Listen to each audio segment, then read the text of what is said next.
Hey everyone, I'm Melissa from Fork and Plans, and today I'm going to be taking you along as I make a super easy and delicious vegan cheese sauce, no dairy.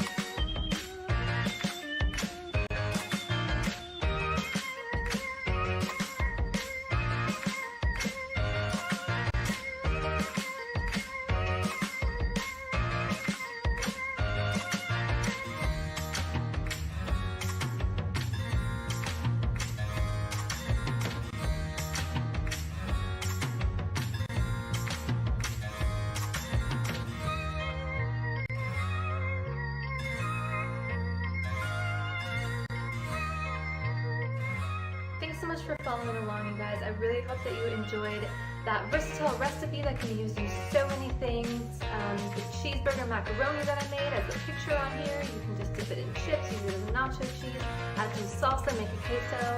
It is so perfect for so many things, and I really hope you enjoy it. You can follow me along, find more recipes at my website, www.forkandplans.com.